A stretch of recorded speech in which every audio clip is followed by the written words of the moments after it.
గత 5 సంవత్సరాల ముందు ఇక్కడ కెనరా బ్యాంక్ ఉండేది.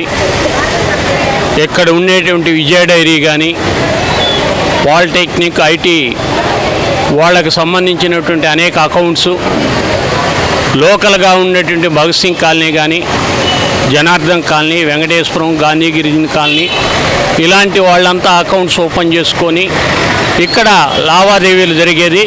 ప్రధానంగా పొదుపు గ్రూపులు కూడా ఇక్కడ అకౌంట్లో అమౌంట్ వేసి డ్రా చేసుకుంటూ ప్రజలకు అందుబాటులో ఉండింది. అయితే ప్రభుత్వం నుంచి 5 సంవత్సరాల క్రితం నెల్లూరు నగరంలోకి మార్చింది. నెల్లూరు నగరంలోకి పోవాలంటే సుమారు ఆటోలో పోవాలి 150 రూపాయలు ఖర్చు అవుతుంది. అందువల్ల బ్యాంక్ అవసరం అనేటువంటిది అనేక సందర్భాల్లో అనేక మంది అధికారులు కానీ వీళ్ళందరినీ కూడా కలవటం జరిగింది. బ్యాంక్ ఇంతవరకు ఏర్పాటు చేయలేదు. బ్యాంకులను కూడా ప్రైవేటీకరణ చేసేదానికి ప్రయత్నం చేస్తున్నాయి.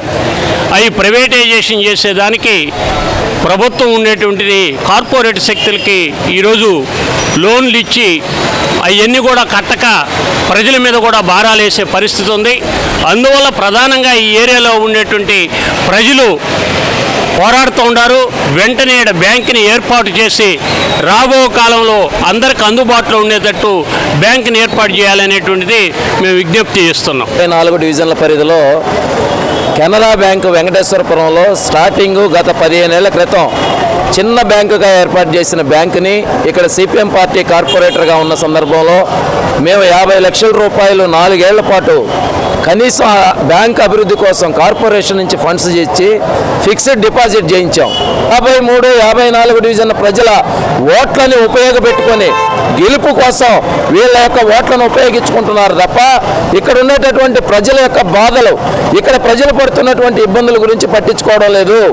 గతంలో ఉన్న ఎమ్మెల్యే మంత్రే, ఇప్పుడున్నటువంటి ఎమ్మెల్యే మంత్రే.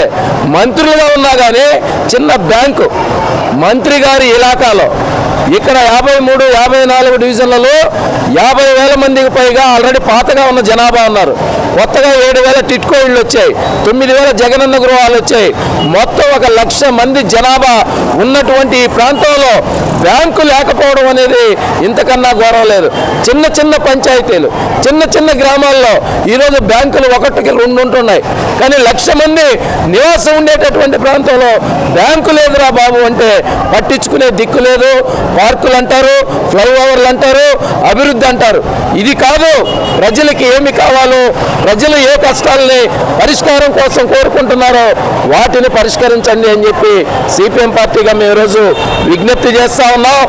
బ్యాంక్ అనేటటువంటిది తీసుకురావడం ఇది పెద్ద సమస్య కూడా కాదు.